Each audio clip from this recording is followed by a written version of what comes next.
राधा माधव जय कुंज बिहारी जय राधा माधव जय कुंज बिहारी जय गोपी जन वल्लभ जय गिरिवरधारी जय गिरिवरधारी यशोदानंदन व्रज जनरंजन यशोदानंदन व्रज रंजन यमुना तीर बनचारी जय राधा माधव जय कुंज बिहारी हरे कृष्णा कृष्णा कृष्णा हरे हरे हरे राम राम राम हरे हरे हरे कृष्णा कृष्णा कृष्णा हरे हरे हरे राम राम राम हरे हरे हरे कृष्णा कृष्णा कृष्णा हरे हरे हरे राम राम राम हरे हरे गोविंद बोलो हरि गोपाल गोविंद बोलो हरि गोपाल राधा रमन हरि गोविंद बोलो राधा रमन हरि गोविंद बोलो जय राधा माधव राधे जय राधा केशव राधे जय राधा गोविंद राधे जय राधा दामोदर राधे जय राधा श्याम सुंदर राधे जय राधा मदन मोहन राधे जय जगन्नाथ बलदेवा जय सुभद्रा जय गौरांगिका जय गौरांगिका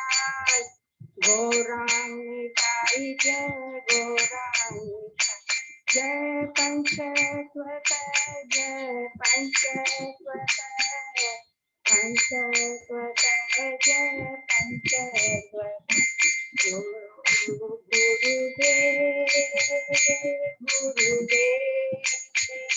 गुरुदेव जय जय प्रभुपाद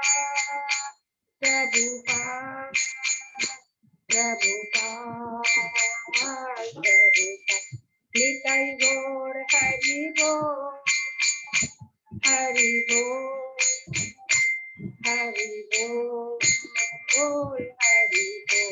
नाम संकीर्तन की जय, श्री प्रभुपाद की जय। हरि बोल हरि बोल। बहुत सुंदर कीर्तन माता जी, बहुत सुंदर कीर्तन। सरस्वती माता जी और अजय प्रभु को बहुत बहुत आज कितना सुंदर गौर निताई। हरि बोल। कहाँ के थे प्रभु? हरि बोल। हरि बोल। बहुत सुंदर, बहुत बहुत धन्यवाद। हरे कृष्णा, दंडवत प्रणाम प्रभु जी। प्रणाम। अभी हम लोग मंगलाचरण कर। हरि बोल। बहुत सुंदर दर्शन। ओम ज्ञान तिमिरांधस्य ज्ञानांजन शलाकया चक्षुरुन्मीलितं येन तस्मै श्री गुरुवे नमः। श्री चैतन्य मनोभीष्टं स्थापितं येन भूतले स्वयं रूप गदा मह्यं ददाति स्वपदान्तिकं। वन्देऽहं श्री गुरु श्री युगपद कमलं श्री गुरु वैष्णवांच श्री रूपं साग्र जातं सहगना रघुनाथं वितं तं सजीवं स्वाद्वैतं सावभूतं परितं सहितं कृष्ण चैतन्य देवं। श्री राधा कृष्ण पादान सहगना ललिता श्री विशाखा वितांत च। नमो ओम विष्णु पादाय कृष्ण पृष्ठाय भूतले श्रीमते भक्ति वेदांत स्वामिन इति नामे। नमस्ते सरस्वती देवे गौरवाणी प्रचारिणे निर्विशेषा शून्यवादी पाश्चात्य देशतारिणे। वंचा कल्पतरुभ्यश्च कृपा सिन्धुभ्येव च पतितानां पावनेभ्यो वैष्णवेभ्यो नमो नमः।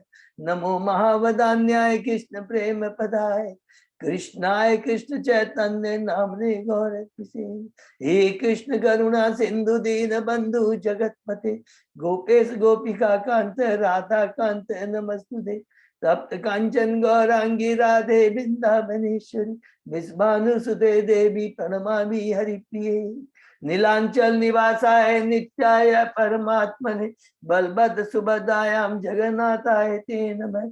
जय श्री कृष्ण चैतन्य प्रभु नित्यानंद श्री अद्वैत गदाधर श्रीवासादि गौर भक्तवृंद। मुखं करोति वाचालं पंगुलंगे गिरिं यत्कृपातमहं वन्दे श्री गुरुमदीनतारिणं परमानंद माधवं श्री चैतन्य ईश्वरम्। हरे कृष्ण कृष्ण कृष्ण हरे हरे हरे राम राम राम हरे। श्री श्री मंगलाचरण की जय। शिला प्रभुपाद की जय। हरे कृष्णा। आज की श्रीमद् भागवतम चर्चा में अध्ययन में सभी भक्तों हार्दिक स्वागत है। सभी भक्तों के चरणों में मेरा सादर दंडवत प्रणाम है। हम भगवान गुरु आचार्य को धन्यवाद देते हैं कि उनकी इतनी असीम कृपा है कि उनकी कृपा से आज हम लोग श्रीमद् भागवतम का आपस में मिलकर अध्ययन चर्चा कर पा रहे हैं। अभी हम कैंटो 3 के 22वें अध्याय में है, जिसका शीर्षक है कर्दमुनि तथा देवहूति का परिणय। उसके पहले 21 अध्याय कंप्लीट किए। संक्षेप में उनको हम दोहराते हैं। प्रथम अध्याय में विदुर जी के प्रश्न है उद्धव जी से। दूसरे अध्याय में उद्धव जी उत्तर देना शुरू करते हैं, जिसका शीर्षक है भगवान का स्मरण, जिसमें वृंदावन की लीलाओं का वर्णन। तीसरे अध्याय में शीर्षक ही है वृंदावन के बाहर की लीलाओं का वर्णन, बहुत सुंदर है। और चौथे अध्याय में कैसे उद्धव जी विदुर जी को मैत्र मुनि के पास भेजते हैं। क्यों भेजते हैं? क्योंकि वो दिव्य ज्ञान प्राप्त करना चाहते हैं। उसके लिए उन्होंने मर्यादा को ध्यान में रखते हुए स्वयं दिव्य ज्ञान न देकर मैत्र मुनि जो गंगा नदी के तट पर बैठे उनके पास भेज दिया। 5वां अध्याय है विदुर जी का मैत्र मुनि से वार्ता, जिसमें वो बहुत सारे प्रश्न करते हैं जीवों के बारे में और सृष्टि के बारे में, कि भगवान ने किस प्रकार सर्ग सृष्टि की, किस प्रकार 23 एलिमेंट उत्पन्न हुए। इसका वर्णन मैत्र मुनि बताते हैं विदुर जी को, और बताते हैं कि किसका शेष देवता भगवान से प्रार्थना करते हैं उनकी कृपा की। 6ठे अध्याय में शीर्षक विश्व रूप की सृष्टि, कि किस प्रकार भगवान की विभव शक्ति के माध्यम से 23 एलिमेंट जो उत्पन्न हुए, जो कि कारणोदय से विश्व से क्रिएट हुए, किस पर अमलगमेंट होकर विश्व रूप की सृष्टि हुई। 7वें अध्याय में अब सृष्टि के अलावा अब और अन्य सारे प्रश्न करते हैं विदुर जी से। शीर्षक में है विदुर जी के मैत्र मुनि से अन्य प्रश्न, जिसमें ईश्वर तत्व, जीव तत्व, ब्रह्मा के बारे में, ब्रह्मा मनु के बारे, मनु के पुत्र के बारे में पूछते हैं। 8वें अध्याय में हमने पढ़ा किस प्रकार ब्रह्मा जी का प्रकट हुआ, किससे? गर्भोदक्षाई विष्णु से, और किस प्रकार भगवान के सुंदर रूप का उन्होंने दर्शन किया अपने हृदय के अंदर। 9वें अध्याय में ब्रह्मा जी की स्तुति है भगवान के लिए, भगवान की कृपा प्राप्त करने के लिए कि आपकी जब तक कृपा नहीं होगा मैं सृष्टि नहीं कर सकता। माया बड़ी दुर्लभ है, रजोगुण मुझे मेरी बुद्धि को भ्रमित कर सकता है, मैं अपने को सृष्टि करता नहीं कर बैठा। भगवान कहते हैं नहीं, तुमने मेरी भक्ति की है, भक्ति ही मेरा हृदय और आत्मा है, रजोगुण तुम्हारे फटक नहीं पाएगा। 10वें अध्याय में प्रवेश करते हैं सृष्टि के विभाग, जिसमें हमने संक्षेप में पढ़ा प्राकृतिक सृष्टि और वैकृतिक सृष्टि। प्राकृतिक मीन्स जो कर्मदक्षाई विष्णु करता है सर्ग, और वैकृतिक सृष्टि विसर्ग जो ब्रह्मा जी की। 11वें अध्याय में परमाणु से काल की गणना, इसमें समय के बारे में, मनु के बारे में, युगों के बारे में ब्रह्मा जी के कल्प के बारे में, आयु के बारे में हमने डिटेल में पढ़ा, और पूरी सृष्टि का कितना डाया है, व्यास है 4 लाख वर्ग में, उसके बारे में हमने पढ़ा।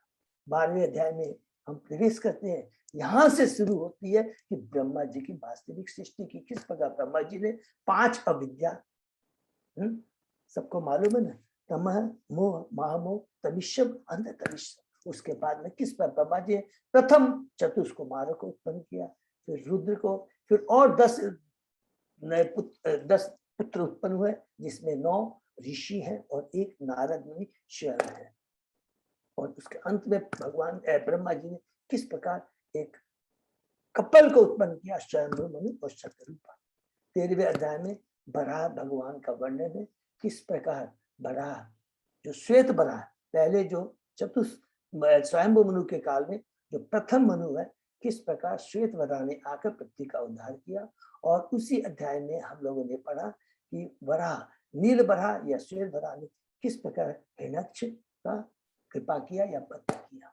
14वें अध्याय में हमने पढ़ा कि दीति का संध्या समय गर्भधारण, जिसमें दीति असमय में गर्भधारण करती है और उसके लिए पश्चाताप करती है, और कश्यप मुनि कहते हैं कि तेरी पश्चाताप की अग्नि के सामने तेरे सारे पाप नष्ट हो गए हैं, और चिंता मत कर, तुम्हारे जो गर्भ में असुर है वो ब्राह्मणों द्वारा नहीं, वैष्णव द्वारा नहीं, भगवान द्वारा स्वयं उनका उद्धार होगा, और प्रहलाद जैसा तुम्हारा पुत्र होगा। 15वें अध्याय में ईश्वर के साम्राज्य का वर्णन है, जिसमें जब देवता जब देखते दीति के गर्भ में 2 असुर आते हैं तो किस प्रकार वातावरण भ्रमित हो जाता है, भयानक हो जाता है। सभी देवता दौड़ के ब्रह्मा जी के पास जाते हैं, तो ब्रह्मा जी पूरी लीला सुनाते हैं कि किस प्रकार चतुष्कुमार भौतिक जगत को होते हुए आध्यात्मिक वैकुंठ लोक में जाते हैं, किस प्रकार उनकी मुलाकात द्वारपालों से होती है, और किस प्रकार वो द्वारपालों को अभिशाप देते हैं चतुष्कुमार, और द्वारपाल किस प्रकार उनसे याचना करते हैं मुझे भौतिक जगत में जाना पड़े लेकिन प्रभु का दर्शन, प्रभु का स्मरण सदा बना रहे। और किस प्रकार भगवान आकर के चतुष्कुमार को दर्शन देते हैं, और किस प्रकार चतुष्कुमार भगवान के चरण को अर्पित तुलसी को देखकर सूंघ करके उनकी चेतना में परिवर्तन आता है, निर्विशेषवादी से वो परम भक्त बन जाते हैं और भगवान की स्तुति करते हैं। 16वें अध्याय में हम लोग प्रवेश करते हैं, इस प्रकार की भगवान उसको बताते हैं कि भगवान का बहुत ही सुंदर वर्णन है कि मुनियों के द्वारा वैकुंठ के द्वारपालों को अभिशाप, जिसमें भगवान की इतनी बड़ी लीला, भक्तों के प्रति कितने भगवान का समर्पण, भगवान कितने कृपालु अपने भक्तों पे, स्वयं कहते हैं कि मेरे पास जो कुछ भी गुण है ये भक्तों की कृपा, क्योंकि मैं अपने भक्तों का सेवक हूँ। चतुष्कुमार शर्मिंदा होते हैं और भगवान अंत में बताते कि ये लीला मेरे द्वारा स्वयं नियोजित थी। ये सारी बातें बताते हैं ब्रह्मा जी देवताओं को। अब देवता भयभीत निर्भय होकर के चले जाते हैं। 17वें अध्याय में आता है हिरण्यक्ष के साम्राज्य का वर्णन, किस प्रकार 100 साल बाद दीति के गर्भ से 2 संतान उत्पन्न होती है। हिरण्यकशिपु बड़ा भाई है और हिरण्यक्ष छोटा है, और किस प्रकार हिरण्यक्ष अपने बड़े भाई हिरण्यक्ष को खुश करने के लिए पूरे ब्रह्मांड में उत्पात मचाता है, स्वर्गलोक में जाता है। फिर उसके बाद में वो बड़ा देवता के पास जाता है उसकी विभावरी नगरी में, और किस प्रकार बड़ा भगवान देवता वरुण देवता किस पर उसको बड़ा के पास भेज देते हैं। 18वें अध्याय में पढ़ा किस पर हिरण्यक्ष और बड़ा भगवान का युद्ध, और किस प्रकार ब्रह्मा जी कहते हैं कि इसको जल्दी से मारो, संध्या का समय हो रहा है। संध्या के समय पशुवृत्ति जो पावर होता है वो बढ़ जाता है।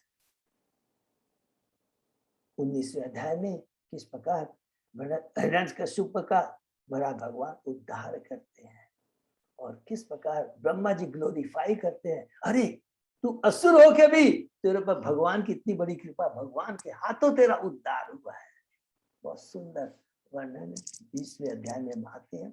यहाँ पर हिरण्यकशिपु हिरण्याक्ष की जो लीला समाप्त होती है, और 20वें अध्याय में हमने रिवीजन किया, पर मैत्रेय मुनि विदुर जी को रिवाइज कराते हैं जितनी भी सर्ग और विसर्ग के बारे में, जो कि क्षय विष्णु के द्वारा सृष्टि और दूसरा ब्रह्मा जी के द्वारा सृष्टि, उसका डिटेल में हमने वर्णन सुना, स्पेशली ब्रह्मा जी के द्वारा उसका रिवीजन हुआ। 21 अध्याय में हम लोग प्रवेश करते हैं मनु कर्दम संवाद, क्योंकि हमने पढ़ा था कि जब ये बराह भगवान की लीला जो हिरण्यकशिपु को हिरण्यकशिप को जब वो उद्धार करते हैं, उसके बाद में बताते पुनः हम लोग पहुंचे जाते हैं प्रथम मनु काल में। 14 मनु होते हैं, तो प्रथम मनु को है, स्वयंभू मनु है, और उनकी संतान का वर्णन। और वो कहाँ से होता है? जो स्वयंभू मनु और सतरूपा से। तो विदुर जी पूछे थे उसी स्वयंभू मनु के वंशज के बारे में। क्यों पूछते हैं? क्योंकि तात्पर्य प्रभुपाद जी कहते हैं कि उनके वंशज में, शंभु मनु के वंशज में अनेक भक्त राजा हुए जिन्होंने अपनी प्रजा का पालन अत्यत्म आत्म ज्ञान के साथ किया था। फिर हमने पढ़ा कि कर्दम मुनि जिन्होंने 10,000 वर्ष तक तपस्या की और किस प्रकार भगवान उनको दर्शन देते हैं। उनके रूप था सूर्य के समान तेजवान था, और उनकी चितवन इतनी उत्तम, इतनी शीतल थी कि भक्त के चित्त को हर लेती है। बहुत सुंदर वर्णन है। और उसके बाद में कर्दम मुनि किस प्रकार भगवान से प्रार्थना करते, बहुत ही सुंदर प्रार्थना है कि मेरी दिव्य इच्छा पूर्ण हुई है। आप सभी सत्यों के सागर है, और आपके चरण रूपी नाव का आश्रय लेकर के जीव सारी अज्ञानता से ऊपर आ जाता है। वही मूर्ख लोग होते हैं जिनकी बुद्धि नष्ट हो गई है, जो योग माने योगा अभ्यास करते हैं भौतिक इच्छाओं को पूर्ति करने के लिए। बहुत सुंदर प्रार्थना, कितना जीवों के आप स्वामी हैं, आप ही धर्म की स्थापना करने वाले हैं, और आपकी भक्ति, आपकी कृष्ण नाम रूपी भक्ति की अग्नि से 3 ताप, जो भौतिक जगत के ताप है, वो नष्ट हो जाते हैं। भगवान प्रसन्न हो जाते हैं। भगवान उत्तर देते हैं कि तुम मेरे एकनिष्ठ भक्त हो, तुम्हारी जो इच्छा अवश्य पूरी होगी। स्वयं स्वयंभू मनु अपनी पुत्री जो सर्व गुणों से संपन्न है, उत्तम गुणों वाली है, स्वयं ने खुद उसको लेकर आएंगे। उससे तुम्हारा विवाह होगा, उससे 9 कन्याएं उत्पन्न होंगी, जो कि महान ऋषियों को ब्याही जाएगी, और उनसे महान कृष्ण भावनावित संतानें उत्पन्न होगी। और उसके बाद में इतना ही नहीं, स्वयं मैं तुम्हारा पुत्र बन के आऊंगा, और उसके बाद में तुम्हारी ये जो दिव्य इच्छा, क्योंकि ये मेरा आदेश है, मेरे आदेश की तुम पूर्ति करो, तुम पुनः मुझे वापस लौट आओगे। उसके बाद में हमने पढ़ा कि किस प्रकार स्वयं मनु कर्दम मुनि के आश्रम में आते हैं, और कर्दम मुनि का कितना सुंदर वर्णन है कि उनके कपड़े जो छितरे रहते हैं, लेकिन उनके चेहरे पर वो तेज था जिस प्रकार बिना पालिश किया हुआ कोई सोना हो। बहुत सुंदर वर्णन है। प्रभुपाद जी तात्पर्य में कहते हैं कि जो सोना होता है, अगर वो धूल में भी रहता है, उसकी आभा नहीं जाती है। अर्थात वो आध्यात्मिक जिसका तेज होता है, उसके सामने जितने भी भौतिक सौंदर्यता है, वो फीकी पड़ जाती है। फिर कर्दम मुनि उनका स्वागत करते हैं और कहते हैं कि आप हरि की रक्षक शक्ति के समन्वित हैं। भगवान विष्णु के अतिरिक्त आप कुछ नहीं है, क्योंकि आप जैसे महान राजा न हो तो भगवान द्वारा बनाई गई जो वर्णाश्रम प्रणाली है, वो चोरों डाकों द्वारा छिन्न भिन्न हो जाएगी। और सुन, उसके बाद में करके बहुत सुंदर वर्णन करने के बाद में हम लोगों ने पढ़ा कि बिंदुसार का वर्णन बहुत सुंदर है कि बिंदु सरोवर कैसे बना। सबको मालूम है कर्दम मुनि की तपस्या इतनी दिव्य थी कि भगवान के आंख से आंसू निकल आते हैं। ये बहुत सुंदर वर्णन है, ठीक है ना। जो कि कर्दम मुनि बिंदु माने जब कर्दम मुनि स्वयंभू राजा स्वयंभू का ग्लोरीफाई करता, उसके पहले हमने पढ़ा बिंदु सरोवर। उसके बाद में हम लोग अध्याय 22 में प्रवेश करते हैं, जिसका वर्णन शीर्षक है कर्दम मुनि तथा देवहूति का वर्णन है। बहुत ही सुंदर डिटेल में हमने पढ़ा कि किस प्रकार अब क्या है, स्वयंभू मुनि कर्दम मुनि को ग्लोरीफाई करते हैं। और हमने ये पढ़ा था प्रभुपाद के तात्पर्य में किस प्रकार एक वैष्णव ब्राह्मण में और एक क्षत्रिय में समन्वय होता है, एक दूसरे को किस प्रकार ग्लोरीफाई करते हैं और किस प्रकार उनके द्वारा पूरे जो सभ्य समाज की व्यवस्था बनी रहती है। स्वयंभू मनु कर्दम मुनि को ग्लोरीफाई करते हुए कहते हैं कि ब्राह्मणों की उत्पत्ति परम पुरुष के मुख से हुई, जिसका कार्य वैदिक ज्ञान का प्रसार करना है, और हम जैसे क्षत्रिय भगवान की सहस्त्र भुजाओं से उत्पन्न हुए। प्रभुपाद जी कहते हैं ब्राह्मण और क्षत्रिय का परस्पर सहयोग होने से अगर प्रॉपर अंडरस्टैंडिंग होती है तो बाकी जो वैश्य और शूद्र हैं, जो कि गौण विभाग है, कितना बड़ी बात है, वो परम विभाग कौन सा होगा? ब्राह्मण और क्षत्रिय। क्योंकि ब्राह्मण के मुखारबिंद से वेदों का प्रचार होता है, दिव्य ज्ञान का अध्ययन। अगर उनकी सुरक्षा नहीं होगी तो पूरा समाज अस्त व्यस्त हो जाएगा। और उसके बाद में स्वयंभू मनु बहुत पावरफुल बात कहते हैं, कर्दम मुनि को याद रखें। कहते हैं कि आपके दर्शन से मेरे संदेह नष्ट हो गए हैं, और राजा का क्या कर्तव्य होता है आपने मुझे अच्छे से समझा दिया है। इसलिए कहते हैं कि साधु की संगति से ज्ञान प्राप्त होता है, जो कि हजारों जीवनों में और किसी चीज से प्राप्त नहीं हो सकता है। इसलिए आपकी जो आदेश मुझे दिए हैं, ये आपकी महत कृपा है, और इसको मैंने कान खोल के सुना है। जो हमारी एक बहुत बड़ी शिक्षा है कि जब भी गुरु आचार्य के पास जाते हैं, ऐसा नहीं कि ठीक है सब लोग जा रहे हैं तो हम भी जाए। कहते हैं कि पूरा कान खोलकर, शुभ स्वयंभू मनु कहते हैं मैंने कान खोलकर आपके एक एक शब्द को अच्छे से सुना है। और यहाँ पर कहते हैं कि एक शिक्षा प्रभुपाद जी की किस प्रकार स्वयंभू मनु के माध्यम से में शिक्षा देते हैं कि किस प्रकार हमें ग्लोरीफाई करना चाहिए, गुरु को प्रसन्न करना चाहिए, और गुरु को प्रसन्न करके उनको सेवा करके से उससे दिव्य ज्ञान प्राप्त करना चाहिए। उसके बाद में आगे स्वयंभू मनु उनको ग्लोरीफाई करने के बाद में हमने कर पड़ा कि वो कहते हैं कि हे मुनि, मेरी पुत्री जिसे मैं बहुत प्यार करता हूँ, ये प्रियवत और उत्तानपाद की बहन है। यह अपने अनुकूल पति की इच्छा चाहती है। तो यहाँ प्रभुपाद जी कहते हैं कि देवोत्तम स्वयं पति का चुनाव करने नहीं गई थी, बल्कि उसने अपनी इच्छा अपने पिता को व्यक्त की थी, और पिता अपनी पत्नी के लिए उपयुक्त पात्र ढूंढने का अपने पर दायित्व लेता है। फिर उसके बाद में कहते हैं स्वयंभू मुनि, बहुत सुंदर बात, एक एक में दिव्य ज्ञान है। पहला ज्ञान है कि जिस प्रकार की पिता चाहता है कि अपनी पुत्री के लिए योग्य वर हो, इसलिए उसको अपने पिता बुजुर्गों पर छोड़ देना चाहिए, नंबर 1। दूसरा बोलते हैं स्वयंभू मनु, जब से नारद मुनि से आपके उत्तम चरित्र, विद्या, रूप, आयु तथा अन्य गुणों के विषय में मेरी पुत्री ने सुना, तब से वह अपना मन आपने स्थिर कर चुकी है। तो यहाँ प्रभुपाद जी कहते हैं कि जब भी कोई इंपॉर्टेंट इंफॉर्मेशन चाहिए तो हमेशा किससे सुनना चाहिए? दिव्य अधिकारी से हमें सुनना चाहिए, क्योंकि अधिकारी से हम सुनेंगे तो हमारे पास जो इंफॉर्मेशन आएगी वो बहुत सटीक होगी, पक्की रहेगी, उसमें कोई भी त्रुटि नहीं रहेगी। हम अपनी तरफ से प्रयत्न करेंगे तो हम धोखा खा जाएंगे, क्योंकि भगवान का जो रिप्रेजेंटेटिव होता है उसमें जिस प्रकार भगवान 4 त्रुटि से परे होते हैं, उसी प्रकार भगवान का और आचार्य जो होते हैं वो 4 त्रुटि से परे। जो मनुष्य में 4 त्रुटियां होती है वो आचार्यों में, भगवान में नहीं होती है। फिर कहती है तीसरी बात कहते हैं स्वयंभू मनु, कितने सॉलिड, कि वह सभी प्रकार से आपकी पत्नी बनने तथा अपने गृहस्थों के कार्य को चलाने में सर्वथा योग्य है। तो यहाँ प्रभुपाद जी बताते हैं कि गृहस्थ के लिए योग्य पत्नी का आध्यात्मिक कार्य में उन्नति के लिए सब प्रकार से सहायक रूप होती है। जो पत्नी होती है उसका मुख्य कार्य क्या होता है कि अपने पति को, परिवार को सपोर्ट करे कि आध्यात्मिक कार्यों में कैसे वो उन्नति कर सके। बहुत बड़ा पत्नी का रोल है। पत्नी का कर्तव्य है कि वह गृहस्थों के कार्यों को संभाले, न कि पति से स्पर्धा करे, कंपटीशन नहीं करे कि तुम भी कमाते हो तो मैं भी कमाता हूं।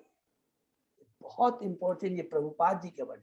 फिर स्वयंभू में कहते हैं जो सतह प्राप्त भेंट का पहले अनादर करता है और बाद में कंजूस से वर मांगता है, वह अपने विष्टिन जस को खो देता है और अन्यों की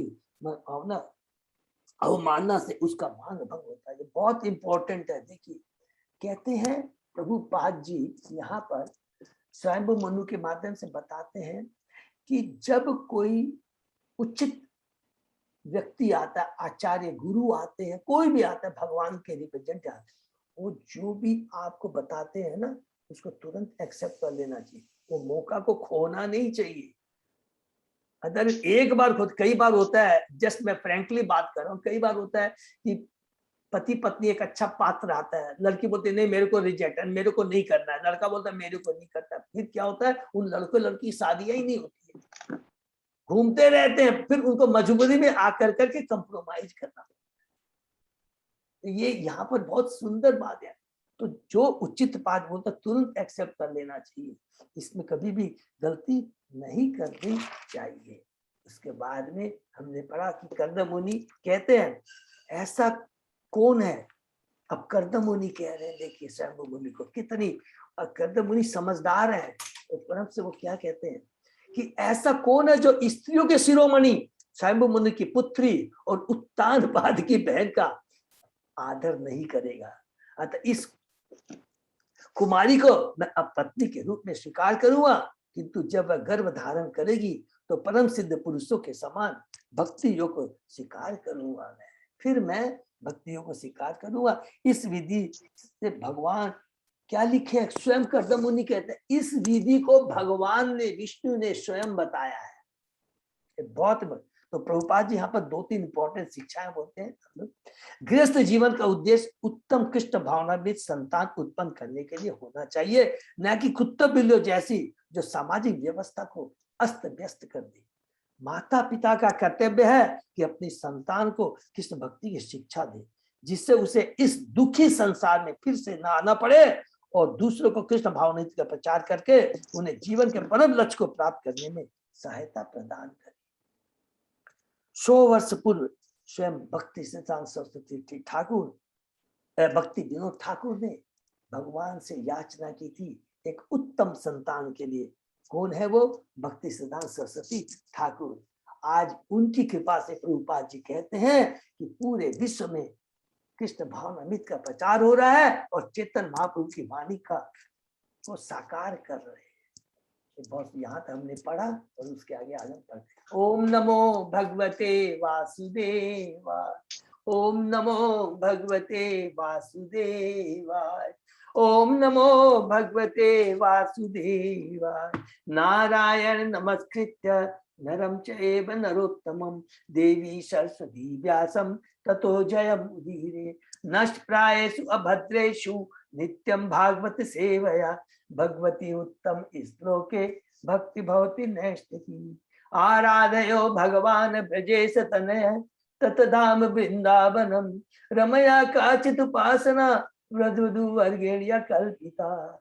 श्रीमद् भागवतम प्रमाणम अमलम प्रेमापुमर्थो महान्। श्री चैतन्य महाप्रभो मतम इदं तत् आदरो न पर। हरे कृष्ण कृष्ण कृष्ण हरे हरे, हरे राम राम राम हरे। कैंटो 3 अध्याय 22 श्लोक नंबर 20। Okay, thank you. शुरू करते हैं। यतो अभवत विश्वम इदं विचित्रम संस्थास्यते यत्र च वा अवस्थितस्ते प्रजापतीनां पति एष मह्यं परम प्रमाणम भगवान अनंततः। मेरे लिए जो सर्वोच्च अधिकारी अनंत श्री भगवान है, जिनसे यह विचित्र सृष्टि अद्भुत होती है और जिन पर उनका भरण तथा विलय आश्रित है, वे उन समस्त प्रजापतियों के मूल है जो इस संसार में जीवात्मा को उत्पन्न करने वाले महापुरुष। हरि बोल। ये कर्दम मुनि कहते हैं कि ये भगवान के बारे में बहुत सुंदर ग्रंथ। कर्दम मुनि के पिता प्रजापति ने उन्हें संतान उत्पन्न करने का आदेश दिया था। प्रारंभ में प्रजापतियों का अनेक संतानों को जन्म देना था जो इस विराट ब्रह्मांड लोक में बस सके, किंतु कर्दम मुनि ने कहा कि यद्यपि मेरे पिता प्रजापति है जिन्होंने संतानें उत्पन्न करने का आदेश दिया है, किंतु वास्तव में उनके मूल श्री भगवान विष्णु ही है, क्योंकि भगवान विष्णु सबों के मूल है। क्योंकि भगवान मेरे पिता प्रजापति माने ब्रह्मा जी ने मुझे आदेश दिया था, लेकिन वास्तव में मेरे पिता को जो आदेश दिया था वो भगवान विष्णु ने दिया। अर्थात मेरे पास जो आदेश है वो भगवान का आदेश है। इसका मतलब क्या हुआ, सब लोग याद कर लेंगे कि जब भी कोई आचार्य से हम लोग सुनते हैं, गुरु से सुनते हैं, इसका मतलब भगवान से सुन रहे हैं। क्योंकि गुरु आचार्य एक भी शब्द फुल स्टॉप कॉमा भी अपने मन से नहीं कहता है, इसलिए वो बड़े गर्व से कह रहे हैं कि ये आपका आदेश है। वे ही इस ब्रह्मांड के असली सृजन करता है, वे ही इसके पालक है। और सब प्रत्येक वस्तु, और जब प्रत्येक वस्तु विनष्ट हो जाती है तो वह उन्हीं पर आश्रित रहती है। हरि बोल। श्रीमद् भागवत का यही निष्कर्ष है। सृष्टि पालन संहार के तीन देवता माने गुणा अवतार, सृष्टि पालन संहार के तीन देवता ब्रह्मा विष्णु तथा महेश्वर है। किंतु ब्रह्मा तथा महेश्वर तो विष्णु के गुणात्मक अंश है, गुणा अवतार, ठीक है ना। विष्णु प्रमुख है, फलतः वे पालन का भार ग्रहण करते हैं। पालन का भार सत्वगुण से होता है, सृष्टि रजोगुण से, संहार तमोगुण से होता है। उनके अतिरिक्त अन्य कोई समस्त सृष्टि का पालन नहीं कर सकता। जीव असंख्य है और उनकी आवश्यकता है भी अनंत है। विष्णु के अतिरिक्त इन असंख्य जीवों की अनंत आवश्यकता को कोई अनंत पूरा नहीं कर सकता। प्लीज इसको अंडरलाइन कर लीजिए, बहुत पावरफुल बात है। जीव असंख्य, चींटी से लेकर ब्रह्मा तक है। आप सोचिए, हम लोग जस्ट रियलाइज करें उन सारी की आवश्यकताओं एकदम साइंटिफिक वे में केवल कौन कर सकता है? ईशावास्यम। देखिए ईशोपनिषद में ये पढ़ेंगे तो सारी चीज क्लियर कि भगवान ने सारी इस ब्रह्मांड में, एक ब्रह्मांड नहीं, ऐसे करोड़ों असंख्य ब्रह्मांड है और असंख्य जीव है, चींटी से लेकर के ब्रह्मा तक, पेड़ पौधे पशु पक्षी सब है। सारों की सारी व्यवस्था भगवान स्वयं करते हैं और ऐसी व्यवस्था कोई दूसरा नहीं कर सकता। ब्रह्मा को सृष्टि करने तथा शिव को संहार करने का आदेश दिया गया है। बीच का कार्य तो पालन का है, वह विष्णु के जिम्मे है। कर्दमुनि अपने उन्नत आत्म जीवन के कारण भलीभांति जान रहे थे कि श्री भगवान विष्णु एकमात्र पूज्य विग्रह है। कितना वर्ष सुंदर। उत्तम आत्मजीवन, उत्तम आत्मजीवन किसको बोलते हैं? जो आध्यात्मिक ज्ञान में, आध्यात्मिक भक्ति में दृढ़ हो, उसी को उत्तम जीवन बोलते हैं, नहीं तो बेकार है जीवन। उत्तम जीवन मीन्स आध्यात्मिक जीवन में हमें प्रगति करनी है। जो कुछ विष्णु चाहते हैं वही करनी है। कितनी बढ़िया बात है प्रभु, हमें वही करना है जो विष्णु भगवान चाहते हैं, इसके अतिरिक्त और कुछ नहीं। वे अनेक संतानें उत्पन्न करने के लिए उद्यत न थे, वे एक ही पुत्र उत्पन्न करना चाहते थे जो विष्णु के संदेश का वाहक बने। हरि बोल। जैसा कि भगवत में कहा गया कि जब जब धर्म की हानि होती है तब तब धर्म की रक्षा के लिए तथा असुर के विनाश के लिए भगवान इस पृथ्वी पर अवतार देते हैं। 4 अध्याय का 8वां श्लोक में हमने ब्याह करके संतान उत्पन्न कर मनुष्य जिस परिवार में उत्पन्न होता है उसके ऋण भार से वह मुक्त होता है। हरि बोल। ऐसे अनेक ऋण हैं जो संतान के जन्म के पश्चात उस पर लाद दी जाते हैं, जिसके पढ़े है ना देवर्षि पितृ नाम की भागवतम का श्लोक है जिसमें लिखते हैं कैंटो मोस्टली 11 में जो कि जब जीव इस भौतिक जगत में आता है तो वो बहुतों का ऋणी होता है। सर्वप्रथम अपने माता पिता का, जो कि इस भौतिक जगत में लाकर उसे मनुष्य जीवन प्रदान कर देते। फिर देवताओं का, देवता है पृथ्वी अग्नि जल अलग है, पितरों का, ऋषियों का आदि, क्योंकि ऋषि है उन्हें ज्ञान प्रदान, इन सब का उनको ऋण होता है। किंतु यदि कोई भगवान की सेवा अपने को अनुरखता है तो अन्य ऋणों को चुकाए बिना ही वह सब ऋणों से मुक्त हो जाता है। बहुत ही पावरफुल श्लोक है। लेकिन जो भगवान की शरणागति, भगवान के शरण में चला जाता है वो सारे ऋणों से मुक्त हो जाता है। क्यों? कि जो उसका परम लक्ष्य जीव का भगवान का आदेश को जो पालन करता है तो उसके बाद में उसको कुछ करने नहीं रह जाता है। कर्दमुनि ने भगवान की सेवा में दास के रूप में परहंस बनकर जीवन अर्पित करना और उसी देश के लिए पुत्र उत्पन्न करना श्रेयकर समझा। वे विश्व के रिक्त स्थानों को पूरा करने के लिए अनेक संतान उत्पन्न करना नहीं चाहते थे। अर्थात घुमाकर ये बोलना चाहते हैं, हम मूर्खों को, बद्ध जीवों को एक संदेश देते हैं, जीवन का लक्ष्य है कृष्णमय संतान उत्पन्न करना, जो बद्ध जीवों को इस भव सागर से किस प्रकार मुक्त हो जाए ये शिक्षा प्रदान कर सके। तो बिलों की तरह संतान उत्पन्न करने से कोई फायदा नहीं है। समाज में अराजकता उत्पन्न होगी और सभ्य समाज छिन्न भिन्न हो जाएगा। जो कि स्वयं हमने पढ़ा कि स्वयं कर्दम मुनि कहते हैं कि स्वयं मुनु आप ऐसे महान राजा हैं, इसी आप जैसे ही राजस्व की दरकार है। और कर्दम मुनि फिर स्वयं मुनि कहते हैं, हे कर्दम मुनि आप जैसे ब्राह्मणों की दरकार है। इतना सुंदर समन्वय है एक दूसरे को, ये बहुत इंपॉर्टेंट। फिर आगे पढ़ते हैं, मैत्रेय वाच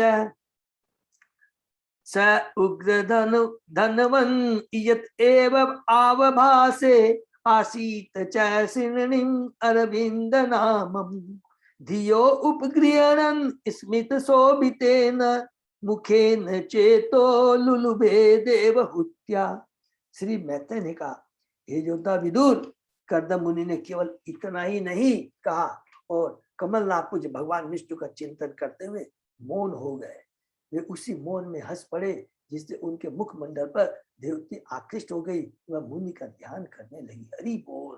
देखिए वो कितने दिव्य गुणों वाली विचार, आध्यात्मिक गुणों से पूरी परिपूर्ण थी।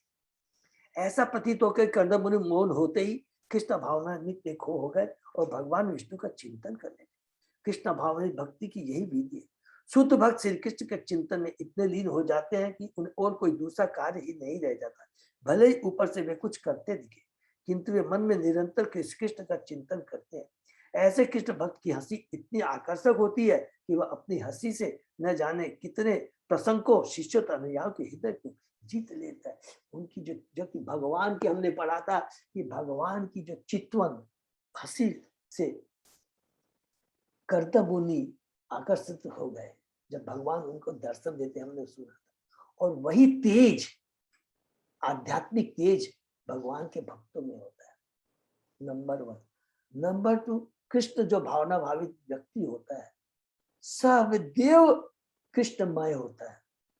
वो जो कुछ भी बोलता है वो हमेशा कृष्ण से संबंधित ही बोलता है। जितने भी ये बातें हुई हमने पढ़ा है, आप देख लीजिए, टोटली कृष्ण से संबंधित है। पूरा भगवान को ही ग्लोरीफाई करते हैं कि ये जो कुछ भी हम कर रहे हैं, जो कुछ भी बोल रहे हैं, ये भगवान विष्णु का, भगवान कृष्ण का आदेश है। तो जो भगवान का शुद्ध भक्त है उतना ही बोलता है, और वही बोलता है जो कृष्ण से संबंधित हो, प्रजल्प नहीं करता। सो अनुज्ञात्वा व्यवसितम महिष्या दुहितु स्फुटम तस्मे गुणगण आढ्याय ददो तुल्याम प्रहर्षित। रानी शतरूपा तथा देवती दोनों ने दृढ़ संकल्प को जानकर सम्राट मनु ने अपनी पुत्री को समान गुण से मुनि कर्दम को अर्पित कर दिया। शतरूपा महारागी पारिवरान महाधनान दंपत्योपर्यदात प्रीत्या भूषावास परिच्छंदान। महारानी शतरूपा ने वर बुद्धि बेटी दामाद को प्रेम पूर्वक समयोचित अनेक बहुमूल्य भेंटे यथा आभूषण, वस्त्र तथा गृहस्थी की वस्तुएं प्रदान की। आज भी भारत में कन्यादान के साथ दहेज देने की प्रथा प्रचलित है। दी जाने वाली भेंटें कन्या के पिता की हैसियत के अनुसार होती है। पारिवरान महाधनान का अर्थ है विवाह के समय दिलों को दिया जाने वाला दहेज। यहाँ पर महाधनान का अर्थ होगा एक महारानी के अनुकूल बहुमूल्य वस्तुओं का दहेज। भूषावास परिच्छदान का अर्थ गृहस्थी की वस्तु है। एक सम्राट की पुत्री के विवाह उत्सव के अनुकूल सभी प्रकार के वस्तुएं कर्दम मुनि को, जो अभी तक ब्रह्मचारी दी गई दुल्हन के वेश में देवती बहुमूल्य आभूषण वस्तुओं से सुसज्जित थी। इस प्रकार कर्दम मुनि का विवाह एक योग्य पत्नी के साथ संपन्न हुआ और साथ में गृहस्थी की सारी सामग्री प्राप्त। विवाह की वैदिक रीति में आज भी कन्या के पिता द्वारा वर को ऐसा दहेज दिया जाता है। यहाँ तक कि भारत के अनेक निर्धन परिवार भी दहेज में सैकड़ों हजारों रुपये व्यय करते हैं। दहेज तो पिता द्वारा सदिच्छा के प्रतीक रूप में कन्या को दिए जाने वाला दान है जो अनिवार्य है। जहाँ पिता अत्यंत निर्धन होने के कारण दहेज नहीं दे पाता, वहां पर फल तथा फूल ही दिया जाता है, जैसा कि भगवद गीता में उल्लेख है। भगवान फल तथा फूल से भी प्रसन्न होते हैं। जहाँ आर्थिक विपन्नता होती है और अन्य किसी प्रकार से दहेज की राशि संग्रह नहीं की जा सकती, वहां दूल्हे को प्रसन्न करने के लिए फल या फूल दिए जा सकते हैं। तो ये प्रभुपाद जी खुद कहते हैं दहेज की प्रथा अवश्य। और हमने इसके पीछे बहुत ज्ञान है कि यहाँ पर कर्दम मुनि है, देखिए योगी है, भगवान के परम भक्त है। पिता को मूल चीज क्या चाहिए कि योग्य पति हो, वही सबसे बड़ी एक पुत्री के लिए, माता के लिए, पत्नी के लिए बहुत बड़ा ये धन है। अगर योग्य पति मिल जाता है फिर धन, और पिता के पास में जो धन है उसको अवश्य देना चाहिए, जिससे कि उसको इधर उधर ज्यादा भौतिक चीजों के प्रति इधर प्रयत्न न करना पड़े। ये बहुत बड़ी, और देखिए कितनी बड़ी बात है कि कर्दम मुनि यहाँ पर बहुत पढ़ा हमने पहले कि बहुत सिंपल है, उनके पास नहीं है, लेकिन आगे बढ़ेंगे कि उनमें इतनी दिव्य पावर है कि वो कितना सुंदर माने देहूति के लिए क्या क्या करते हैं वो हम आगे पढ़ेंगे। ठीक है, तो यहाँ पर कर्तव्य बताया गया है। प्रताम दुहितम सम्राट सदृक्षाय गत व्यथा उपगुह्य च बाहुभ्याम औत्कंठ्य उन्मथित आशय। इस प्रकार अपनी पुत्री को योग्य वर को प्रदान करके अपने भार से मुक्त होकर स्वयंभू मनु का मन वियोग के कारण विचलित हो उठा। उन्होंने अपनी प्यारी पुत्री को दोनों भावों में भर लिया। पिता जब तक अपनी व्यस्क पुत्री को किसी उपयुक्त वर को समर्पित नहीं कर देता तब तक चिंतित रहता है। माता पिता जब तक अपनी संतान का बयान नहीं कर लेते तब तक उनके ऊपर बोझ लदा रहता है, और जब पिता अपना कर्तव्य निभा लेता है तो उसे उदासी मालूम होती है। ये बहुत सुंदर है। प्रभुपाद जी बार बार भागवतम में कहते हैं, रिपीट करते हैं, प्रभुपाद जी की बहुत बड़ी कृपा है कि पुत्री पराया धन है। जब तक उसका ब्याह नहीं रहता वो पिता के संरक्षण में रहती है, पिता के बाद में वो पति के योग्य पति के संरक्षण में रहती है। और जब पति घर छोड़ के चला जाए या इस भौतिक जगत को छोड़ के चला जाए तो अपने पुत्र के संरक्षण में रहती है। ये बहुत प्रभुपाद जी बार बार बताते हैं, और इस चीज को हम लोग को अपने जीवन में ध्यान में रखना चाहिए। असंगनुवन तत् विरहम मुंचन वाष्प कलाम्बुः आसिंचत अम्ब वत्स इति नेत्रो दुहितु शिखा। सम्राट अपनी पुत्री के वियोग को न सह सके, अतः उनके नेत्रों से बारंबार अश्रु झरने लगे और उनकी पुत्री का सिर भीग गया। वे चिल्ला पड़े, मेरी माता, मेरी बेटी। अम्ब शब्द सार्थक है। कभी कभी पिता अपनी पुत्री को प्यार में माता अथवा कभी प्रिय बेटी कहकर पुकारता है। विरह भाव इसलिए उत्पन्न होता है क्योंकि जब तक कन्या का विवाह नहीं होता वह अपने पिता के घर पर रहती, किंतु जो ही उसकी शादी हो जाती है वह परिवार की कन्या न रह जाती, उसे अपने पति के घर जाना पड़ता है, क्योंकि विवाह के बाद वह अपने पति की संपत्ति बन जाती है। मनु संहिता के द्वारा स्त्री कदापि स्वतंत्र नहीं रहती। जब तक विवाह नहीं होता वह अपने पति की संपत्ति रहती है, और जब तक उसके बाल बच्चे बड़े नहीं हो जाते और स्वयं सियानी नहीं हो जाती अपने पति की संपत्ति बनी रहती है। स्त्री सदा ही अपने पिता, पति तथा पुत्रों पर आश्रित रहती है। इसे हम देहूति के जीवन में आगे देखेंगे।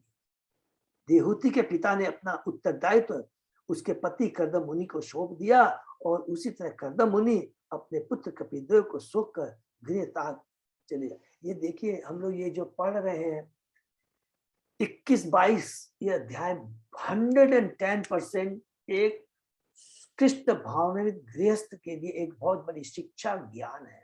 कौन सा ज्ञान है? आध्यात्मिक ज्ञान है। किस प्रकार गृहस्थ में रहते हुए आध्यात्मिक जीवन में हम उन्नति कर सकते हैं। नंबर 1, पत्नी का क्या कर्तव्य है, पति का क्या कर्तव्य है, और संतान का क्या कर्तव्य है। बहुत सुंदर ये संदेश है। आमंत्रित तम मुनिवरम अनुज्ञात स अनुगः ततस्ते रथम आरुह्य स भार्य स पुरम नृप उभयो ऋषि कुलयाया सरस्वत्यासु रोधसु ऋषि नाम उपशांता नाम पश्चन आश्रम संपद। तब ऋषि से आज्ञा लेकर और उनकी अनुमति पाकर राजा अपनी पत्नी से रथ में सवार हुआ और अपने सेवकों से अपनी राजधानी के लिए चल पड़ा। रास्ते भर में दोनों ऋषियों को प्रिय सरस्वती नदी के दोनों सुहावने तटों पर उनके शांत एवं सुंदर आश्रमों की स्मृति देखते रहे। हरि बोल। तो हमने पढ़ा है कि जहाँ ऋषि तपस्या करते हैं उस समय का वातावरण कितना दिव्य होता है। हमने पढ़ा था बिंदु सरोवर में, वहां कोई भी अशुभ अपवित्र पेड़ पशु पक्षी नजर तक दूर दूर तक नजर नहीं आते। आधुनिक युग में जिस प्रकार अत्यंत इंजीनियरिंग और वास्तुकला कौशल से नगरों का निर्माण किया जाता है, उसी प्रकार प्राचीन काल में ऋषिकुल होते थे जहाँ साधु लोग रहते थे। आज भी भारत में दिव्य ज्ञान के अनेक दिव्य स्थान है।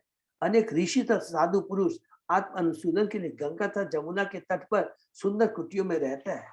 राजा अपने दल समेत इन ऋषिकुलों से होकर जाते समय कुटिया तथा आश्रमों की शोभा से परम प्रसन्न थे। यहाँ पर पश्चिम आश्रम संपदा कहा गया है। ऋषियों के पास उच्च प्रसाद नहीं थे, किंतु आश्रम इतने सुंदर थे कि राजा उन्हें देखकर परम प्रसन्न हुए। सुंदरता के रूप में मैंने उसमें बड़ा उस जो वातावरण बड़ा दिव्य होता है और बड़ा आनंदमय होता है। कौन सा आनंद? आध्यात्मिक आनंद प्रदान करता है। तम आयंतम अभिप्रेत्य ब्रह्मा वर्तात प्रजापति गीत संसुति वादित्रे प्रत्युदीयु प्रहर्षिता। राजा का आगमन जानकर उसकी प्रजा परम प्रसन्न होकर ब्रह्मावर्त से बाहर निकल आई और अपने वापस आते हुए राजा का गीतों स्तुतियों तथा वाद्य यंत्रों से सम्मान किया। देखिए प्रजा के बारे में बताते हैं कि जिस जैसी तरह की जैसा राजा वैसी प्रजा। राजर्षि होते थे, समभाव से बिना कोई भौतिक आसक्ति के वो राज्य का पालन करते थे, सारी उनकी आवश्यकताओं को पूर्ति करते थे। भौतिक और आध्यात्मिक दोनों, ये याद रखें, भौतिक और खुद उसमें परम पटु होते थे और वही चीज वो अपनी प्रजा को देते थे और इसलिए प्रजा उनका बहुत सम्मान करती थी। यह एक प्रथा है कि किसी राज्य की राजधानी यात्रा से लौटे अपने राजा की अगवानी करते हैं। कुरुक्षेत्र के युद्ध के पश्चात श्री कृष्ण के द्वारका लौटने का ऐसा ही वर्णन मिलता है। उस काल सभी वर्ग के नागरिकों नगर के द्वार पर उनका स्वागत किया। प्राचीन काल में राजधानी प्राचीन, हमने कैंटो 1 में पढ़ा है ना, सबको याद है कि जब भगवान कुरुक्षेत्र युद्ध के बाद में हस्तिनापुर छोड़ते हैं, उस समय का सुंदर वर्णन है। और उसके बाद में द्वारका में जाते हैं तो किस प्रकार उनका वहां के द्वारकावासी उनको ग्लोरीफाई करते हैं, उनकी आव भगत करते हैं। बहुत ही सुंदर है। हमने पढ़ा था 10वां 11वां 12वां अध्याय। आज भी दिल्ली में अनेक प्राचीन द्वार है और कुछ अन्य प्राचीन नगरों ऐसे द्वार है जहाँ नागरिक एकत्र होकर राजा का स्वागत करते हैं। यहाँ पर ब्रह्मावर्त की राजधानी वधिष्मती के नागरिक सुंदर सुंदर वस्त्र धारण करके सम्राट शंभु मनु का स्वागत अनेक प्रकार की सजावट करके तदवाद्य मंत्रों द्वारा करने के लिए आए। तो ब्रह्मावर्त हमने पढ़ा था शुरू में 21वें अध्याय में कि किस प्रकार वो ब्रह्मावर्त जो शंभु मनु है वो राज्य करते थे। किसने? पूरे 7 द्वीप माने पूरे विश्व में उनका वो था, आधिपत्य था। वरिष्मती नाम पूरी सर्व संपत्ति संविता न्यपतन यत्र रोमाणी यज्ञस्य अंगम विधुन्वत कुशाकाशाते एव आसन शश्वत हरित वर्चस ऋषयो ये पराभाव्य यज्ञ धनान यज्ञम इजिरे। सभी प्रकार की संपदा में धनी वरिष्मती नगरी का यह नाम इसलिए था पड़ा क्योंकि जब भगवान ने बराह रूप में अपने आप को प्रकट किया तो भगवान विष्णु का बाल रोम उनके शरीर से नीचे गिरा पड़ा। जब उन्होंने अपना शरीर हिलाया तो जो बाल नीचे गिरा वह सदैव हरे भरे रहने वाले उन कुश तथा काश में बदल गया, जिनके द्वारा ऋषियों ने भगवान विष्णु की तब पूजा की थी जब उन्होंने यज्ञों को संपन्न करने में बाधा डालने वाले असुरों को हराया था। हरि बोल। यहाँ पर कितना सुंदर बताते हैं कि किस प्रकार कुश माने जो भगवान विष्णु के रोम से निकला था। है? परमेश्वर के सीधे संबंध कोई भी स्थान पीठ स्थान कहलाता है। इसको अंडर एकदम सिंपल चीज है। परमेश्वर के सीधे संबंध कोई भी स्थान क्या कहलाता है? पीठ स्थान कहलाता है। स्वयंभु मनु की राजधानी वरिष्ठ में इसलिए महान न थी कि उस नगरी में प्रचुर धन तथा ऐश्वर्य था। इसको बहुत ध्यान से सुनिए। वरन इसलिए कि उसी स्थान पर भगवान वराह के बाल गिरे थे। यही बाल बाद में हरी घास के रूप में उगाए और ऋषिगण इस घास से भगवान की उस समय पूजा करते थे जब उन्होंने हिरण्याक्ष असुर का वध किया था। यज्ञ का अर्थ श्री भगवान विष्णु है। भगवद गीता में कर्म को यज्ञार्थ कहा गया है। यज्ञार्थ कर्म का अर्थ विष्णु को प्रसन्न करने के लिए किया गया कार्य। गीता के 3रे अध्याय में यदि कोई कार्य इंद्रिय तृप्ति अन्य उद्देश्य से किया जाता है तो ये काम करने वाले पर प्रतिबंध होगा। यदि कोई कर्म बंधन से मुक्त होना चाहता है तो विष्णु या यज्ञ को प्रसन्न करने के लिए प्रत्येक कार्य करना चाहिए। स्वयंभू मनु की राजधानी वरिष्ठमती में ये विशेष उत्सव ऋषि साधुओं द्वारा संपन्न किए जा रहे थे। कुशकाशमयं वरहि आस्तीर्य भगवान मनु अयजत यज्ञ पुरुषम लब्धा स्थानम यतो भुवम। मनु ने कुश तथा काश की बनी आसन बनाई जो कि सबको माने भगवान विष्णु बड़ा भगवान के रोम से निकली थी, पूरे घास उग गई, उसी के घास से ये उन्होंने अपनी आसन बनाई और सिर्फ भगवान की आराधना की, जिनकी कृपा से उन्हें पृथ्वी मंडल का राज्य प्राप्त हुआ। हरि बोल। माने पूरे विश्व के राजा बने। मनु मनुष्य जाति के पिता हैं, अतः मनु शब्द से ही मनु से बना है। जिसके पास प्रचुर संपत्ति है और अच्छे पद में, उन्हें मनु से शिक्षा ग्रहण करनी चाहिए, जो अपने राज्य तथा वैभव को सिर्फ भगवान की देन समझकर सदैव भक्ति में तल्लीन रहते थे। सदैव उनमें जितने भी राजर्षि, देखिए कितना बार बार आए, बड़ा अच्छा लगता है पढ़ के। राजर्षि का मतलब ही होता है कि वो राजा के आदेश के अनुसार कार्य करते थे और 110% जब तक राज्य करते थे इतना ऐश्वर्य में रहते थे, रंच मात्र भी आसक्ति उनको नहीं होती थी। 100% भगवान के आदेश के अनुसार कार्य करते थे, सजा पालन करते थे, भक्ति का प्रचार करते थे और एक समय होने के बाद में बिना आसक्ति तुरंत पूरे राज्य समाज को छोड़ के चले जाते थे। तो सोचिए, जिसमें आसक्ति होगी वो कभी छोड़ के जा सकता है? नहीं। अनासक्त होकर करके वे राज्य चलाते थे।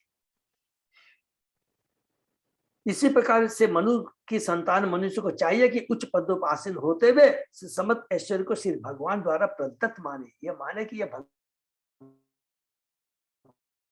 की संपत्ति सदुपयोग यज्ञ संपन्न करके भगवान को प्रसन्न करने के लिए करना चाहिए। धन तथा ऐश्वर्य के सदुपयोग की यही विधि है। धन तथा ऐश्वर्य के सदुपयोग की यही विधि है। प्रॉपर यूटिलाइजेशन, जो कुछ भी है वो हमें भगवान की सेवा में ही कर। भगवान की कृपा के बिना किसी को धन, ऐश्वर्य, उत्तम जन्म, सुंदर शरीर या अच्छी शिक्षा प्राप्त नहीं होती। इसको भी नोट कर लेंगे हम लोग। ये देखिए, बहुत इंपॉर्टेंट चीज है। बिना भगवान की कृपा के कोई चीज प्राप्त नहीं होती। अतः जिन्हें ये सुविधाएं प्राप्त, उन्हें चाहिए कि भगवान की पूजा करते हुए उनके प्रति कृतज्ञता प्रकट करे और जो उन्हें प्राप्त है उसे भगवान को समर्पित करे। जब इस प्रकार की कृतज्ञता किसी परिवार, राष्ट्र या समाज द्वारा व्यक्त की जाती है तो उनके पास स्थान बैकुंठ के समान हो जाते हैं। हरि बोल। उनके वास माने उनके घर स्थान बैकुंठ के समान हो जाते हैं और वे इस संसार के तीनों तापों से मुक्त हो जाते हैं। आधुनिक में भगवान श्री कृष्ण की प्रधानता ज्ञापित करने के लिए ही सबके लिए कृष्ण भावान्वित है। जिसके पास जो कुछ है उसे भगवान के अनुग्रह से प्राप्त दान समझना चाहिए। अतः प्रत्येक प्राणी को चाहिए कि कृष्ण भावना से भावित होकर भक्ति में लगे। यदि कोई भी, चाहे वह गृहस्थ हो या नागरिक या मानव समाज का सदस्य, सुखी रहना चाहता है तो उसे भगवान की प्रसन्नता के लिए भक्ति करनी चाहिए। तो सुखी जीवन किस पर प्राप्त किया जाए, इसका रहस्य इस यहाँ पर प्रभुपाद जी बताते हैं इस श्लोक के माध्यम से। अगर हम अपने इंद्रिय तृप्ति के लिए जो कि भगवान की चीज है करेंगे तो वो हमारे दुख का कारण बनेगा। 100% दुख का कारण। दुख का कारण मतलब क्या हो गया? इस भौतिक जगत में बार बार आना जाना लगा रहेगा, यही तो सबसे बड़ा दुख है। लेकिन अगर सब चीज को भगवान की संपत्ति समझकर, एवरीथिंग इंक्लूडिंग पति, पत्नी, बच्चे, संपत्ति, पद, सब कुछ है, ये भगवान के निमित्त है। सबको भगवान कृष्ण भावनान्वित का हमें आदेश देना चाहिए, तो हमारा जीवन सफल हो जाएगा। उससे क्या होगा? अनासक्ति उत्पन्न होगी। भौतिक चीजों के प्रति अनासक्ति और भगवान के प्रति आसक्ति उत्पन्न होगी। ये रहस्य है भगवान की भक्ति करने का। बहिस्मतिम नाम विभु याम निर्विश्य समावसत तस्या प्रविश तस्याम प्रविष्टो भवनम तापत्रय विनाशनम। जिस वहिष्मती नगरी में मनु पहले रहते थे उसमें प्रवेश करने के पश्चात वे अपने महल में गए जो सांसारिक त्रय तापों को नष्ट करने वाले वातावरण से परिव्याप्त। हरि बोल। 3 तापों उसको नष्ट करने वाला, ये बहुत इंपॉर्टेंट है। यह भौतिक संसार 3 प्रकार के तापों, दैहिक, दैविक तथा भौतिक ताप से पूर्ण है। मानव समाज की सार्थकता इसी में है कि श्री कृष्ण भावनामृत को प्रसारित करके आध्यात्मिक वातावरण उत्पन्न करे। इस संसार के तापों का श्री कृष्ण भावनामृत पर कोई प्रभाव नहीं पड़ता, इसको अंडरलाइन कर ले। इसका अर्थ यह नहीं है कि कृष्ण भक्ति करने पर संसार के सभी ताप लुप्त हो जाते हैं, वरन यह कि जो कृष्ण भावनामृत होता है उन पर इन तापों का प्रभाव नहीं पड़ता। हम भौतिक वातावरण के तापों को रोक नहीं सकते, किंतु कृष्ण भावनामृत वह प्रतिरोधी औषधि है जो हमें इन तापों से बचाती है। कृष्ण भक्त के लिए स्वर्ग तथा नरक का वास एक समान है। अगले श्लोक में बताया गया है कि मनु ने यह वातावरण किस प्रकार उत्पन्न किया जिससे वे तीनों तापों से अप्रभावित रहे। हरि बोल। देखिए बहुत पावरफुल यहाँ बातें लिखी है प्रभुपाद जी ने। भौतिक जगत में जो भी ताप है, जो कष्ट है, भौतिक जगत की कोई भी शक्ति, कोई भी संपत्ति हमारे इन तापों को नष्ट नहीं कर सकती। अगर भौतिक तापों को नष्ट करना है तो उसके लिए आध्यात्मिक शक्ति की दरकार है। और जिसको एक बार आध्यात्मिक ज्ञान, आध्यात्मिक शक्ति प्राप्त हो जाती है, उसके सामने भौतिक जो ताप है वो सरेंडर कर जाते। तो यहाँ बोलते ऐसा नहीं है कि भौतिक जगत में त्रिताप खत्म हो जाएंगे, नहीं। कृष्ण भावनावित व्यक्ति के लिए वो जो 3 ताप है उसका कुछ भी बाल बाका नहीं कर सकते। ये इसका मतलब ये होगा कि हम जितनी कृष्ण भक्ति करेंगे उतने ही हम भौतिक चिंताओं से दूर रहेंगे। स्वतः ही सारे भौतिक चिंताएं अपने आप खत्म हो जाएगी और हमारा मन कृष्ण भक्ति में लग जाएगा। ये बहुत इंपॉर्टेंट औषधि है। देखिए कितनी बड़ी पावरफुल औषधि है। स भार्य स प्रजय कामान बुभुजे अन्य अविरोधता संगीयमान सत्कीर्ति स स्त्री भी सुर गायके प्रति उत्सेषु अनुबंधेन हृदा श्रवण हरे कथा। स्वयंभु मनु अपनी पत्नी तथा प्रजा से जीवन का आनंद उठाने लगे। उन्होंने धर्म के विरुद्ध अवांछित नियमों से अविचलित रहकर अपनी इच्छाओं की पूर्ति की। गंधर्वगण अपनी भार्याओं सहित सम्राट की कीर्ति का गान करते और सम्राट प्रतिदिन उषा काल में अत्यंत प्रेम भाव से श्री भगवान की लीलाओं का श्रवण करते थे। ये देखिए उनके साम्राज्य का बहुत सुंदर वर्णन कर रहे हैं यहाँ पर कि स्वयंभु मनु के काल में कैसा था। मानव समाज कृष्ण भावना में पूर्णता प्राप्त करने के निमित्त है। इसमें अपनी पत्नी तथा संतान के साथ रहने पर कोई प्रतिबंध नहीं है, किंतु जीवन यापन ऐसा न हो कि मनुष्य धर्म अर्थ काम तथा मोक्ष के विरुद्ध चलने लगे। वैदिक नियम इस प्रकार बताया गया कि जो इस संसार में आए हैं वे भौतिक इच्छाओं को पूरा करने के साथ ही साथ मुक्त होकर भगवान के धाम को जा सके। ऐसा ज्ञात होता कि स्वयंभु मनु इन नियमों का पालन करते हुए गृहस्थ जीवन का आनंद उठा रहे, अर्थात वो वास्तव में गृहस्थ थे, गृह मेधी नहीं थे। सिंपल चीज है। यहाँ पर उल्लेख है कि नित्य प्रातःकाल गायक भगवान के यश का गान करते थे और सम्राट सब परिवार परमेश्वर की लीलाओं का श्रवण करते थे। भारत के कुछ राज परिवार तथा मंदिरों में आज भी यह प्रथा प्रचलित है, जहाँ ऋतिक गवैये सहनाई बजाते हैं और घर के लोग प्रसन्नता पूर्वक नींद से उठते हैं। सोते समय भी गवैये सहनाई के साथ भगवान की लीलाओं का गान करते हैं और घर के लोग भगवान के स्मरण करते हुए सोते। हरि बोल। इस गायन कार्यक्रम के अतिरिक्त प्रत्येक घर में प्रति संध्या समय, देखिए यहाँ पर फिर से रिपीट किया, प्रति संध्या समय भागवत उपदेश की व्यवस्था रहती है। परिवार में सभी सदस्य बैठते हैं, हरे कृष्ण कीर्तन करते हैं, श्रीमद् भागवत भगवत गीता के उपदेश सुनते हैं और सोने के पूर्व गायन का आनंद करते हैं। देखिए प्रभुपाद जी की कितनी बड़ी क्या है संध्या आरती।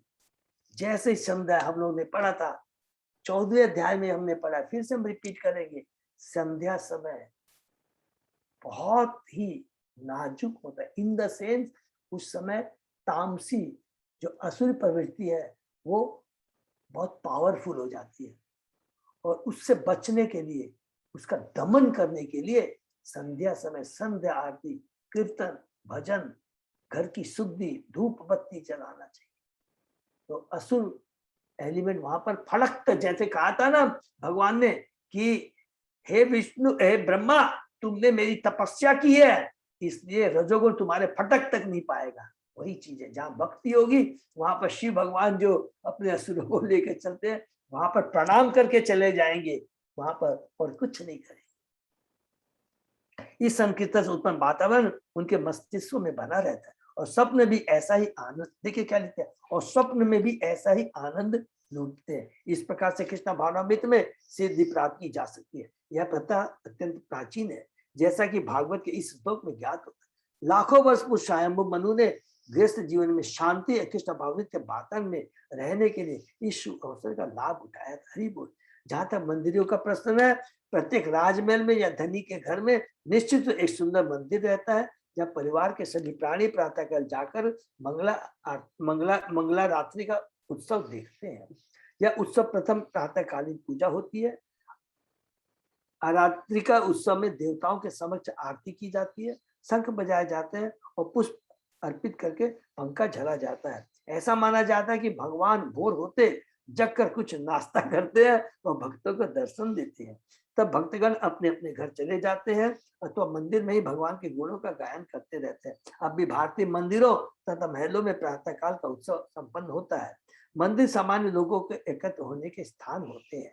महलों के भीतर बने मंदिर राज परिवारों के लिए होते हैं, किंतु इनमें से कई मंदिरों में जनता को भी जाने दिया जाता है। जयपुर नरेश का मंदिर महल के भीतर बना है, किंतु इसमें जनता को जाने दिया जाता है और वहां सदैव कम से कम 500 भक्त एकत्र मिलेंगे। मंगल रात्रि का उत्सव के पश्चात वे विविध वाद्य यंत्रों के द्वारा भगवान का यशोगान करते और जीवन का आनंद लेते। भगवत गीता में भी राज परिवार द्वारा मंदिर पूजा का वर्णन हुआ है, जिसमें यह कहा गया है कि जो इस जीवन में भक्ति योग में असफल होते हैं, उन्हें अगले जन्म में किसी धनी परिवार या राज परिवार में अथवा विद्वान ब्राह्मणों या भक्तों के परिवार में जन्म लेने का अवसर प्रदान किया जाता है। और ये वही परिवार है। गीता के 6वें अध्याय के 41, 42, 43 श्लोक में हमने पढ़ा है। बहुत सुंदर है कि जिसकी भक्ति अधूरी रह जाती है, घबराने की बात नहीं है, भक्ति कभी विनष्ट नहीं होती है, उसको अगला जीवन या धनी परिवार, कौन सा धनी परिवार जिसमें शुरू से ही भक्ति का सुअवसर प्रदान होता है, या गोस्वामी के घर में जहां पर शुरू से बच्चे पूरी भक्ति में लग जाते हैं। यदि उन्हें इन परिवारों में जन्म ग्रहण करने का सुख प्राप्त होता है तो उसे कृष्ण भावनामृत का वातावरण प्राप्त करने में कोई कठिनाई नहीं होती। ऐसे वातावरण उत्पन्न बालक निश्चित रूप से कृष्ण भक्त बनता है। जिस सिद्धि को वह पिछले जन्म में नहीं प्राप्त कर सका, उसे इस जन्म में अवसर प्रदान किया जाता है, जिसे अवश्य से सिद्धि प्राप्त कर सके। हरे कृष्णा। तो बहुत सुंदर देखिए, स्वयंभू मनु के उदाहरण की लीला के माध्यम से प्रभुपाद जी बताते हैं कि ये चीज हम भी प्राप्त कर सकते हैं। भक्ति कभी विनष्ट नहीं होती। हरे कृष्णा। किसी का कोई प्रश्न है तो यही पे विराम दें। दंडवत प्रणाम प्रभु जी। प्रणाम। तो ये बहुत हम लोग हरे कृष्ण प्रभु। हाँ प्रभु, बोलिए प्रभु। हाँ, वो दीक्षा के लिए कुछ अनाउंसमेंट करने वाला था ना, आप बोला था करेंगे। हाँ, हरि बोल, हरि बोल। थैंक यू सो मच प्रभु, बहुत याद दिला दे। बहुत आजकल परसों मेरे को मैसेज आया कि ही जोली जयप्रकाश स्वामी गुरु महाराज इस बार फिजिकल दीक्षा देंगे 1 जुलाई से लेकर 3 जुलाई के बीच में। तो हमारे जगन्नाथ ग्रुप के 3 भक्त हैं जो दीक्षा प्राप्त करने जा रहे हैं। अनीता मंडेलिया माता जी, मीनू सिंघानी माता जी और प्रेमलता माता जी। और जो शेल्टर लेने जा रहे हैं अर्चना माता जी, गोदावरी माता जी और हेमलता माता जी। तो हम लोग सब लोग भगवान से प्रार्थना करेंगे कि उनकी दीक्षा हो और उनसे हम लोग प्रेरणा पाकर और सभी भक्त भी आगे आकर के दीक्षा के लिए अपने को तैयार करेंगे। हरे कृष्णा। तो होगी कलकत्ता या मायापुर? कलकत्ता में ही, कलकत्ता में रथ यात्रा में। तो बहुत हम लोग ने रिक्वेस्ट किया था, नंबर 1। और दूसरा इम्पोर्टेंट, केवल आधा मिनट लूंगा, कि 19-20 तारीख को सब लोग तैयार चेष्टा करेंगे कि कलकत्ते में ही रहे। स्पेशली मेरे पास में मोहन गोविंद प्रभु का फोन आया मेरे पास में गौशाला से फोन आया कि प्रभु आपके जगन्नाथ जी के भक्त हैं बगल में और बहुत अच्छे भक्त हैं, सब लोगों को 100% इनविटेशन है, जितने भी आपके जगन्नाथ जी के भक्त हैं, जितने लोग अपने परिवार सबके संग में आ सकते हैं। उस दिन क्या होगा? उस दिन गौर निताई का इंस्टॉलेशन है, उनकी प्राण प्रतिष्ठा होगी और स्वयं गुरु महाराज आकर करके प्राण प्रतिष्ठा करेंगे। तो बहुत बड़ा दिन है और उस दिन मैं चेष्टा यही करूँ हमारे सारे भक्तों को गुरु महाराज का दर्शन हो, कृपा प्रदान, ठीक है ना। तो 19 तारीख और 20 तारीख को इंस्टॉलेशन है। 19 तारीख को कहाँ गौशाला में होगा प्राण प्रतिष्ठा? हाँ, गौशाला में। अच्छा, हाँ, मंदिर बन गया वहाँ पर? बिल्कुल बन गया माता जी पूरा। ओके, हरे कृष्णा। हरे कृष्णा। और उसमें पूरा पूर्ण सहयोग दिया, जस्ट आप लोग नोरे पुरुषोत्तम गोयल प्रभु है, पुरुषोत्तम गोयल प्रभु है जो हमारे बलदेव ग्रुप से है, उनका बहुत बड़ा योगदान है। उन्होंने भी स्पेशली कल मेरे को फोन करके बोला कि प्रभु आपके ग्रुप वालों को सबको आना चाहिए, हमारा परम सौभाग्य है ये भक्तों से, तो सब लोग को जरूर से जरूर पहुंचना है 20 तारीख को, ठीक है ना। हरे कृष्णा। गौशाला कहाँ पर प्रभु? वो न्यू टाउन में, न्यू टाउन राजा राट में तो मंदिर है, ठीक है ना। डिटेल में दे दूंगा, रंजीत प्रभु है, अजय प्रभु सबके पास में, ठीक है। कोई भी कंफ्यूजन नहीं हो तो बता दीजिए। तो ये हम लोग विराम देते हैं। हरे कृष्ण। तो आज का सेशन ही विराम करते हैं। हरे कृष्णा प्रभु। हरे कृष्ण। हरे कृष्ण प्रभु जी। हरे कृष्ण। धन्यवाद।